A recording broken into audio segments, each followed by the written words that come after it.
Chegue mais, que estamos na análise do capítulo 1107 de One Piece, intitulado Estive Procurando por Você.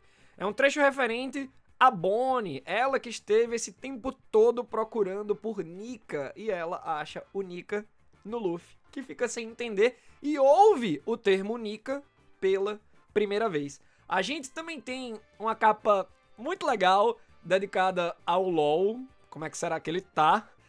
O Beppo com ciúmes do LoL, que tá descansando num tigre, vai lá e mete água num funil que tá indo na boca do tigre. Pô, Beppo, relacionamento abusivo, hein, Beppo? Cuidado com esses ciúmes aí. Eu sou o Matheus Joyboy e esse é o selo All Blue inteiramente dedicado a One Piece neste canal que está aí há mais de 11 anos. Então, ó, se inscreve, dá like e ó, outra coisa, vem pro Apoia-se. Esses vídeos, eles eventualmente saem para todo mundo, mas em antecipado, com uma semana de antecipação para os apoiadores. Tá massa? R$5 por mês, vocês participam das lives de leitura dublada, recebem o VOD no mesmo dia que chega o capítulo, a análise, beleza? Em pé de igualdade com quem paga mais. Você paga 5, tem as mesmas recompensas que quem paga 10, 50, assim. E por que eu vou pagar mais? Que aí vai das suas possibilidades, né? De repente você não pode, né? Então vai da sua consciência aí também. E a gente democratiza o máximo possível nessa fase intimista em que a gente depende de uma plataforma paga. Tá massa? Vamos à leitura. Vamos à leitura não, vamos à análise, é que eu já quero ler o 1108. No início do capítulo temos um foco nos gigantes. E eu lembro que quando eu tava na leitura dublada, que também é a minha reação, antes de passar pra essa página eu fiquei, pô, vai ser uma splash page, vai ser uma página dupla. Por quê? Eu tava acreditando que o Oda iria começar exatamente de onde o capítulo anterior parou, e quando ele vai retratar os gigantes, por conta da proporção dos gigantes, tem que ter umas páginas duplas, o que eu acredito que pode ser um problema para alguns, uma solução, em Elbaf, porque o Oda vai precisar trabalhar muito bem a perspectiva, afinal estaremos acompanhando Elbaf sob a ótica dos chapéus de palha, que são de tamanho normal, 1,70m, 1,80m, e os gigantes lá, né, enormes. Mas bom, temos aí, né, uma apresentação de Dory, Brog, Oimo e Kashi. Que delícia ver essa galera de novo, principalmente Dory e Brog, né? E a marinha contextualiza os gigantes enquanto eles avançam. Não, porque os piratas gigantes estavam sumidos, o que é que eles estão fazendo aqui e tal. E nem sinal dos integrantes dos novos piratas gigantes, que é o bando do Hairudin. Ele se reuniu com mais 4 outros gigantes e formou os novos piratas gigantes, que eu acredito que vai ser incorporado a esse bando dos piratas gigantes, co-capitaneado por Dory e Brog, tá bom? Mas bom, voltando aos problemas de perspectiva, vocês podem notar nessa imagem que os gigantes estão marchando já na ilha de Egghead, o pé do Oimo em cima da palmeira. Parece que o Oimo tá caminhando no ar. Então, acho que o Oda ele não conseguiu trabalhar bem alguns elementos. É claro que o Oda ele circula com um outer glow. Ele bota um brilho, né, uma camada de branco para dar destaque ao personagem. Mas não pareceu que o Oimo tava pulando como os outros gigantes. Pareceu que ele tava caminhando no ar. Então, né, vamos ver como é que vai ser Elbaf, mas é claro que a gente bota muita fé. Esse capítulo teve umas páginas meio feias de quadrinização, tipo a da Catarina Devon, que a gente vai comentar mais pra frente, os pés dela lá em cima do último quadrinho, onde aparece ela mesma e o Saturno. Então, o Oda às vezes faz umas composições estranhas, mas o que carrega o capítulo é a narrativa, papai. No meio do ataque dos gigantes, a gente vê aqui um deles, né, que dá uma cipuada no navio. Como é que era na época do Kaido? Uma tabocada, meu véi! Então, tem esse gigante lá que tá dando uma tabocada no navio da marinha. Ele tem uma tatuagem do símbolo do sol. E aí, que legal, né? O próprio Dory se refere ao Luffy como Deus Sol. Mas eu não sei, eu não consigo precisar se o bando dos gigantes acredita em Nika especificamente. Eu acho que a parada deles é mais o Sol. Mas isso é como Nika se proliferou. Os bucaneiros, representados pelo Kuma, já tem aquela representação do Nika. Mas eu acredito que os gigantes, basicamente, é o Sol, né? É uma divindade para os gigantes do Elbaf. de Elbaf. E é interessante a gente relembrar, no flashback da Big Mom, a mãe Carmel, que se aproveitava disso pra mostrar como ela era poderosa e influente, porque ela conseguiu transformar, ela deu um pedaço da sua alma pra uma chama, em que ela batizou de Pandora, e era o Prometheus da mãe Carmel. Era o solzinho dela. Então, caramba, os gigantes viam aquilo, pô, ela se comunica com o sol, o nosso Deus Sol. Achei bem legal que o Sop pira quando vê Dora e Brog de longe, através de um monóculo lá, chama eles de meus mestres.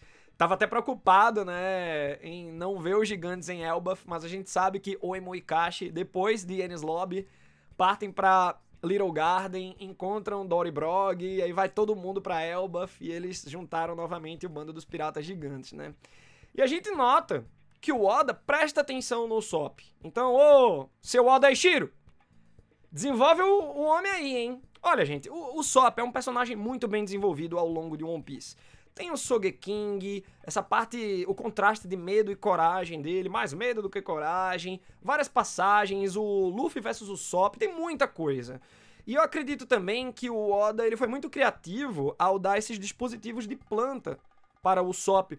Porque, ora, um mocinho se utilizando de armas de fogo para uma demografia infanto-juvenil poderia ser problemático. Então, lá vai o Oda e faz o Sop lutar com plantas. É uma parada que pode ser muito criativa e também tem muito poder de impacto, como o Impact Wolf.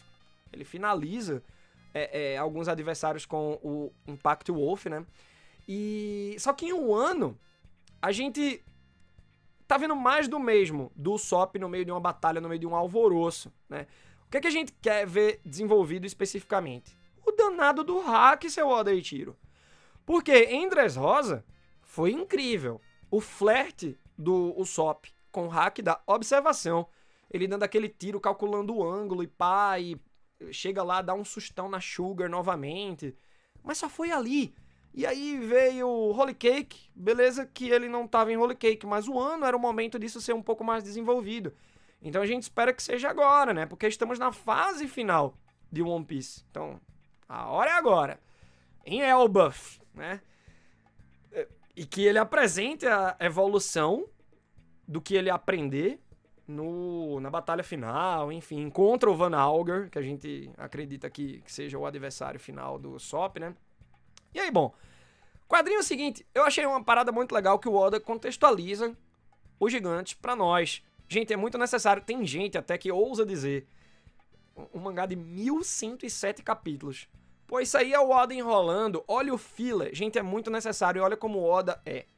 Ele até faz um desenho extra dos gigantes, né, do Luffy lá em Little Garden, num painelzinho horizontal, apertadinho ali, escreve mais texto do que imagem. E é importante ele contextualizar, porque nem todo mundo tem esse caráter enciclopédico com One Piece. Então, bacana por parte do Oda. Afinal, a gente conheceu o Dory Brog nos volumes 14 e 15, velho. É tipo 100 volumes atrás, praticamente. E falando em volumes, chegou a capa do volume 108 e eu vou analisar essa capa de maneira exclusiva para os apoiadores. Tá bom? De novo, considera apoiar.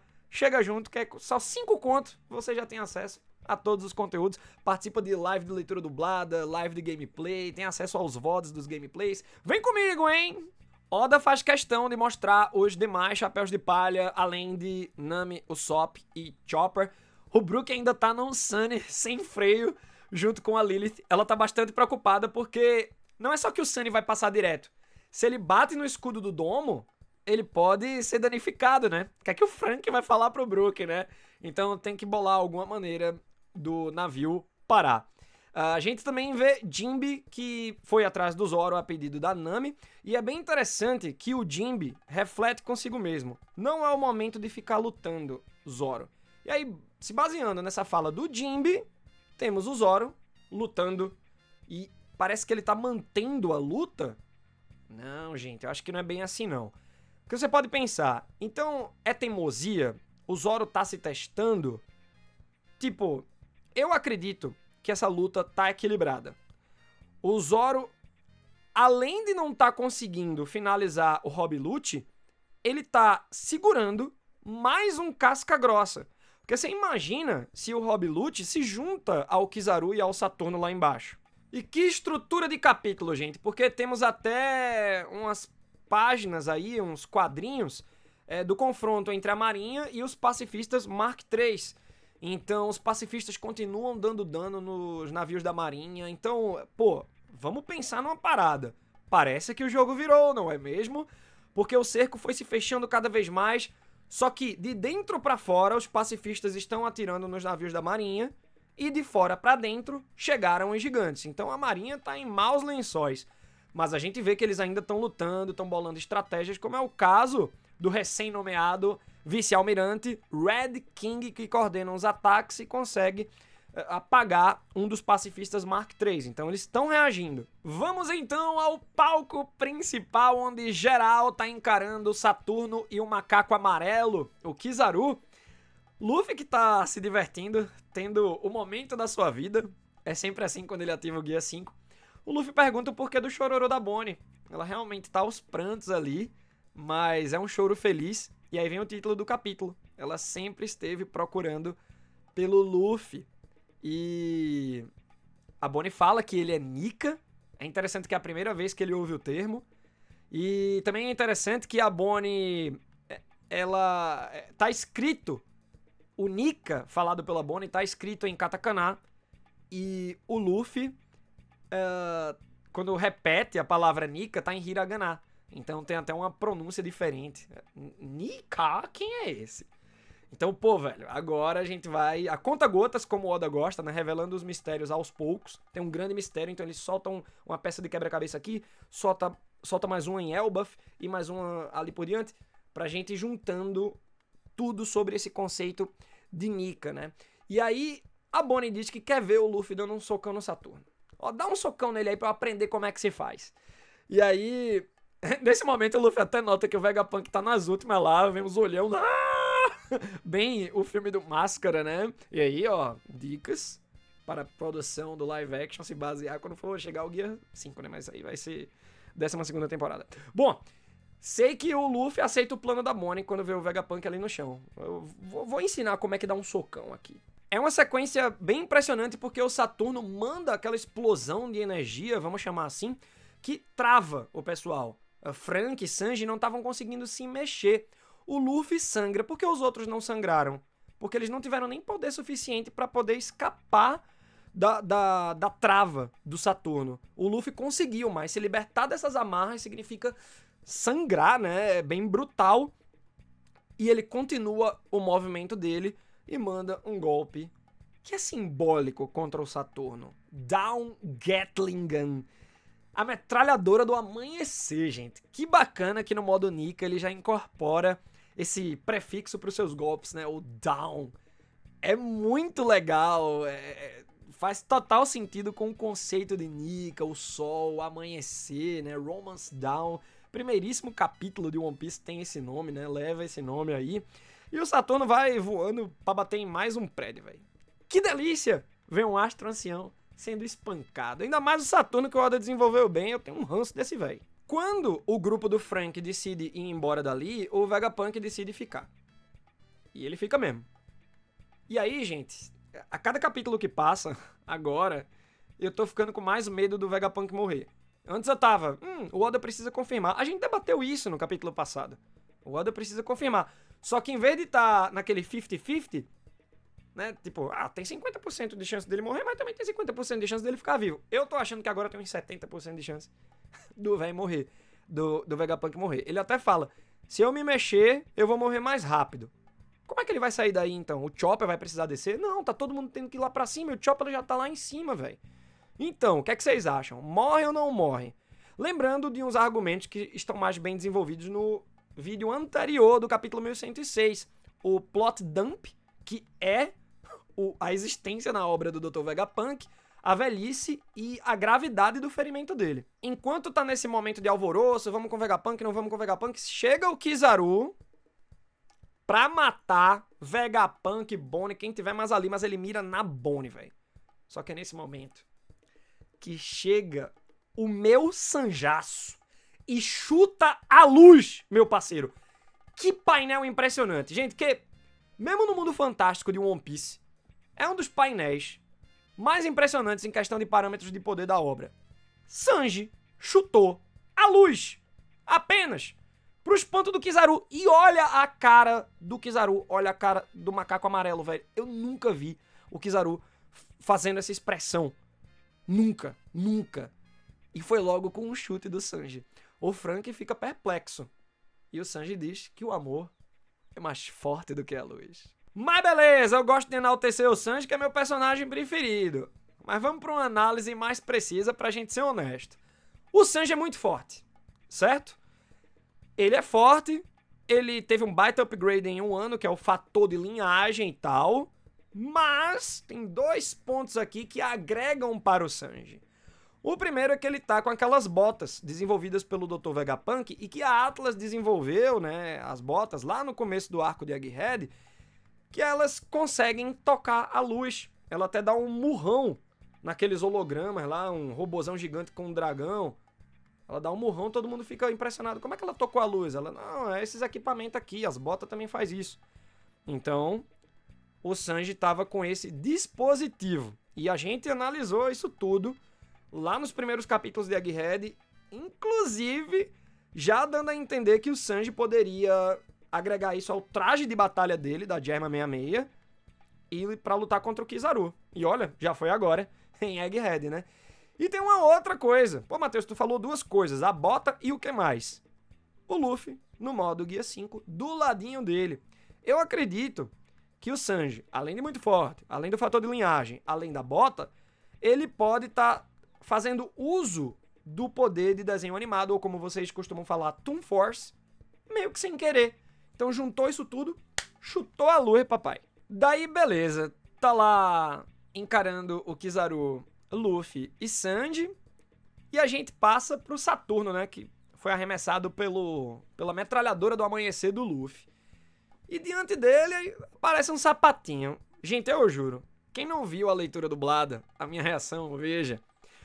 Porque nos grupos ficou se falando que esse capítulo é bombástico, o Matheus vai pirar, não sei o que. Eu fiquei, tá, beleza, vamos lá. Quando eu vi o final da página, eu tava crendo que era Big Man.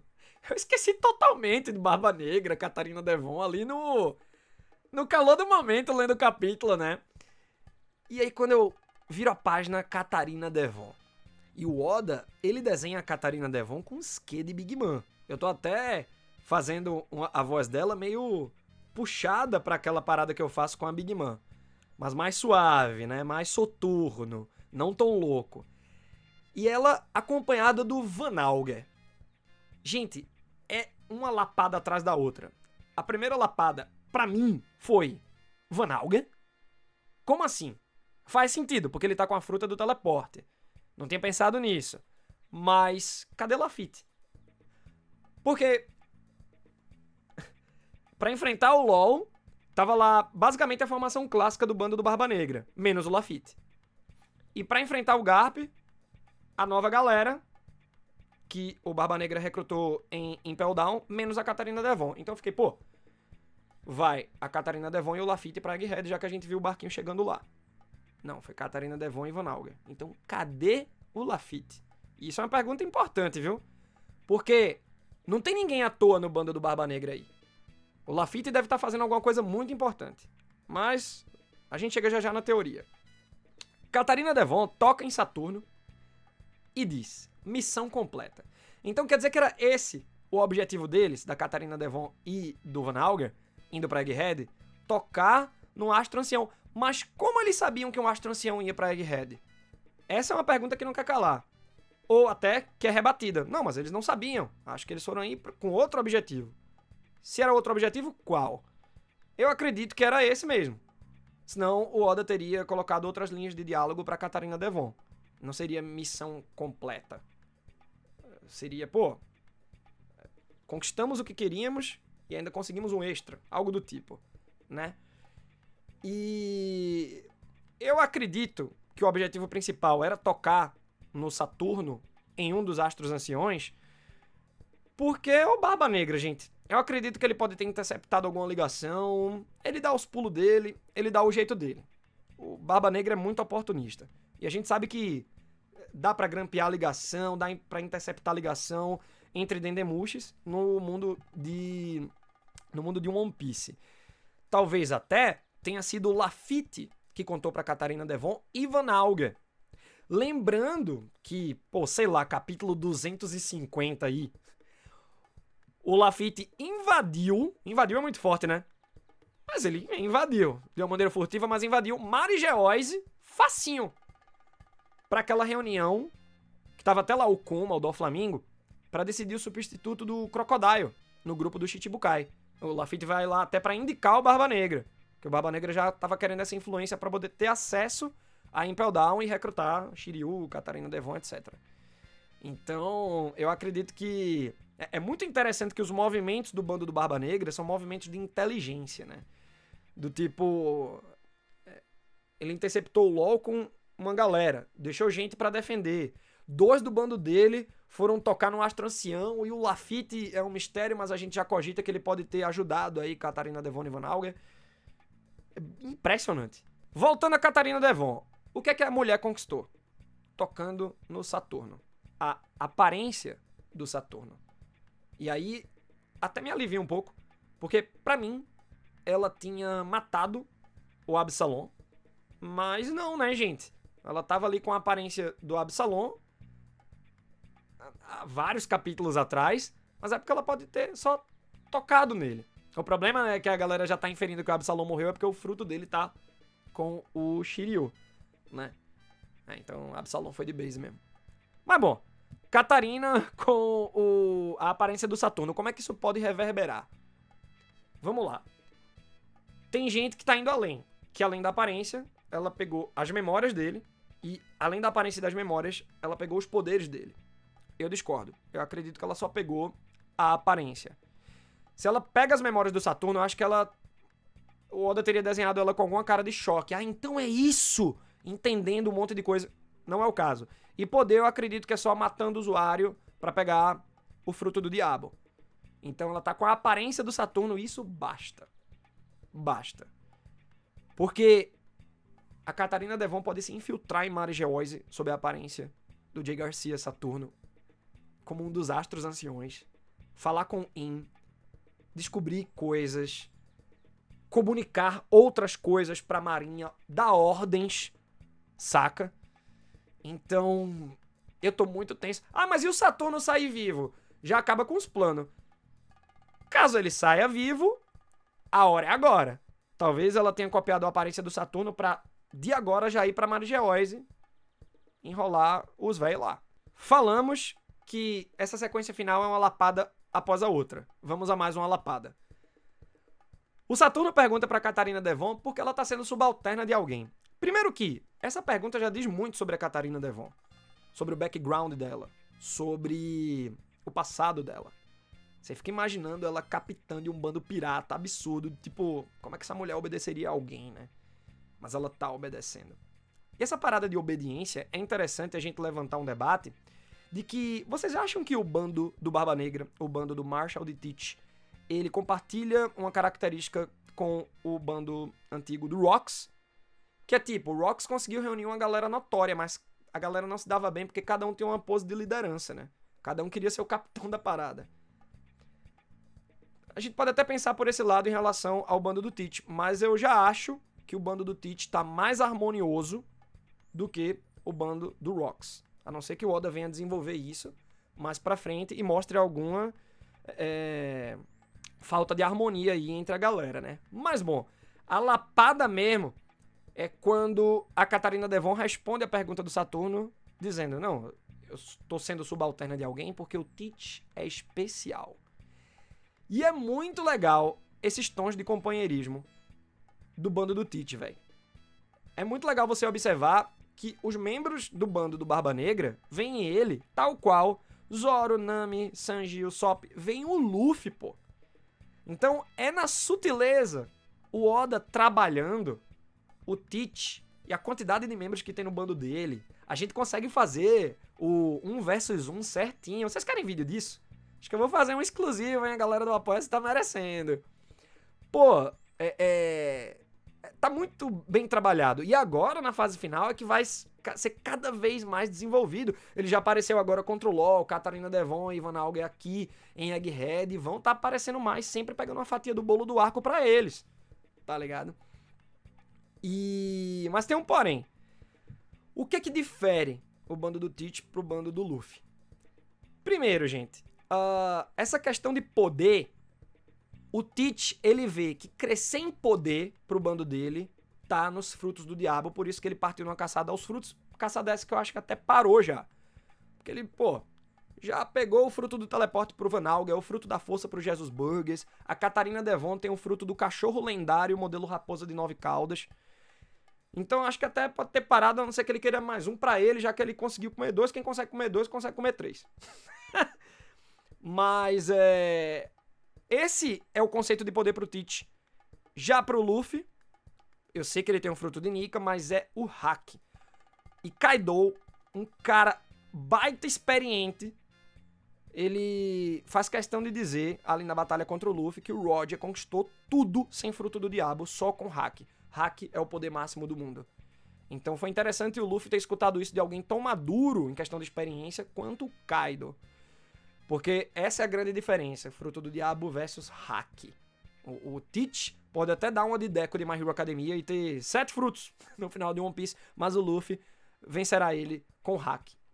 Uma outra coisa é amizade versus oportunismo. A gente também desenvolveu esse lado do bando do Teach, que o próprio fala pro Kuzan durante o flashback deste, quando tava naquele foco da Sword e o Garp na ilha da Colmeia, a ilha Hachinosu. Porque o Teach fala pro Kuzan, não precisamos ser amigos. Qual é o seu objetivo? Se convergir, vem com a gente que a gente se ajuda. Então tá um precisando do outro, mas não é no sentido da amizade, de eu conto com você. É tipo, se o Teach não fosse pra onde fosse, eu nem ia pegar essa carona com ele, né? Mas como ele vai, eu vou pegar uma carona até o meu objetivo. Então, até a gente pode pegar como base aquilo do bando do Piratas Rocks, que não tinha harmonia.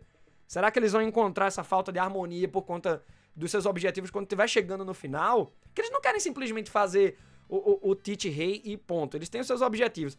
O bando do Luffy também tem. Zoro quer ser o melhor espadachim, não sei o quê. Mas antes eles querem fazer de Luffy o rei. Eles foram cativados pelo Luffy. Eles têm uma relação de amizade com eles, de confiança. O bando do Barba Negra, não dá pra um confiar no outro assim. Tá ligado? Eles são truta até a segunda página. Então, tem esses diferencial que o Oda tá trabalhando muito bem. Sei que quando a Catarina Devon diz que o Teach é especial, o Saturno responde a ela, assim como a linhagem dele. Caralho. Isso é demais, gente. Agora, ó, linhagem é uma coisa, raça é outra. Ao meu ver. Por quê? No que se refere à raça, eu teorizo que Teach é da raça dos bucaneiros. É uma teoria que pega umas ideias básicas de que o Teach compartilha características físicas com o Kuma. Ele é grandão, tem as perninhas finas, tem um monte de gente que tem perninha fina, né? Mas ele é grandão, moreno, tem um cabelo meio ondulado, encaracolado que nem o Kuma. Então eu acredito que o Teach é um bucaneiro. Mas linhagem já é o parentesco dele, né? Então será que ele é filho do Rocks? Não é uma pergunta que surge nesse vídeo, mas é uma pergunta que vale a pena a gente reiterar, a gente levantar novamente para ver o que é que sai desse debate aí nos comentários, no grupo do Telegram, enfim. Mais uma lapada que o capítulo dá na gente é quando o Saturno já tá estressado com as movimentações estranhas do bando do Barba Negra e pergunta qual é o objetivo do grupo. E o Van Auger responde, o mundo. Isso é demais, né? A gente já sabia disso, já dava pra entender isso, por quê? O sonho do Teach é o sonho do Rocks. Ele carrega o propósito do Rocks, é um propósito herdado torpe. O sonho do Rocks era ser o rei do mundo. Mas será que o Rocks tinha conhecimento do trono vazio de Nerona? Eu acredito que sim, tá? Veja que o sonho do Rocks não era ser rei dos piratas, chegar em Laugh Tale, nada do tipo. Ele queria ser rei do mundo, ele queria controlar o mundo. Eu acredito que o Barba Negra queira até uma coisa parecida com o Kaido, de transformar o mundo num lugar caótico. Todo mundo é pirata agora, tá ligado? Lembrando que o navio principal do Barba Negra se chama Sabre de Shebeck. Então, não tem nada mais propósito herdado do que você batizar o seu navio da arma do cara que você admira, ou que até o Barba Negra pode ser filho. Saturno tenta atingir Van Alger, mas ele se teleporta junto com a Catarina Devon. E aí eu fiquei pensando umas coisas. Pelo visto, o Saturno é tão casca-grossa que os dois preferiram fugir do que enfrentar ele e matar pra até pegar o poder do fruto. Só que tem algumas coisas. Se o Saturno é tão casca-grossa, eu acho que tá tendo um pouco de erro narrativo, porque o Oda sempre tá desenhando o Saturno ali paradão, com as mãos na bengala. Não já virou a vaca demônio, meu brother? Faça mais coisa. Mas é o Oda querendo guardar informações de poder pra mais tarde. Só que aí fica feio a presença do Saturno ali, meio que parece que tá relaxando, parece que não tem reação com o soco que tá vindo do Luffy, tá ligado? Parece que ele tá muito observando as coisas. Mas tem um lado que eu também acho que Catarina Devon e Van Alger não estavam querendo chamar muita atenção justamente para o objetivo de usar a aparência do Saturno. Ninguém pode saber que a gente pegou a aparência a não ser o próprio, né? E eu também acredito que talvez eles não tenham tanto interesse no fruto do Saturno, mas aí quem não queria o fruto dele, né? Até para um Minion do bando seria interessante. Mas, pegando como referência os comandantes do bando do Barba Negra, cada um já tá com seu fruto, é tudo bem certeiro. O Van Alger com o fruto do teleporte, Jesus Burgers com o fruto da força e assim por diante, né? E o teleporte do Van Alger ainda foi pra dentro de Egghead. A Catarina Devon até disse, pô, por que não foi pra outra ilha? E aí ele diz, não, eu ainda tô aperfeiçoando o poder do fruto, então ele não tinha pré-time skip. Foi nessa caçada de frutos, né? Foi nos últimos 2 anos, se brincar é recente, né? Senão o Van Alger já estaria usando o fruto com a baita aptidão, né? E aí eu fico imaginando o cara se teleportando entre ilhas e numa velocidade absurda. Eu só penso que, como a gente falou anteriormente, né? Cada um do bando do Barba Negra tem o seu versus 1 com o bando do Luffy tranquilão. E, pô, atirador é o Sop versus Van Alger no final de One Piece, papai. E o Sop vai ter um trabalhão. Por isso eu volto ao início da análise aqui dizendo: Oda, desenvolve o hack desse caba, viu? Que se do jeito que o Sop tá ganhando Van Alger, vai ser forçado demais. E no final do capítulo, Caribou, ninguém mais, ninguém menos, senhoras e senhores, Caribou revela-se seu Bartolomeu do bando do Barba Negra. Luffy Senpai! Só que no caso é pro mal. O cara é fãzão do Barba Negra, velho. É fãzão do bando. Desde que ele começou a aventura dele pra entrar na tripulação do Marshall de Teach, né? E aí, o que será que Catarina Devon e Van Alger vão fazer com ele? Gente, ele poderia, né? O Van Alger, sei lá, dar um chega pra lá no Caribou, mas eu tô acreditando que ele vai com os dois. O Caribou sabe demais, gente. O Caribou sabe demais. E ele sabe onde tá apenas Poseidon e Pluton. Ele sabe que Poseidon é Shirahoshi e que Pluton tá lá no subterrâneo de Wano, velho. É muita informação boa pro Teach. É interessante observar uma coisa no final desse capítulo. O Teach, essa aventura que ele tá vivendo, eu sei que sob uma ótica a gente acha que ele não tá vivendo uma aventura, mas do jeito dele ele tá. Só que vê que tipo de aventura é. É sempre tipo logística, burocracias, é um plano que tem que pegar a aparência do Saturno e o fruto do diabo. O Luffy só tá vivendo, velho, tá ligado? Isso é uma outra diferença legal. O Barba Negra, todo oportunista aí, as movimentações dele. E o Luffy tá vivendo a vidinha dele, o que vier pra enfrentar a gente enfrenta.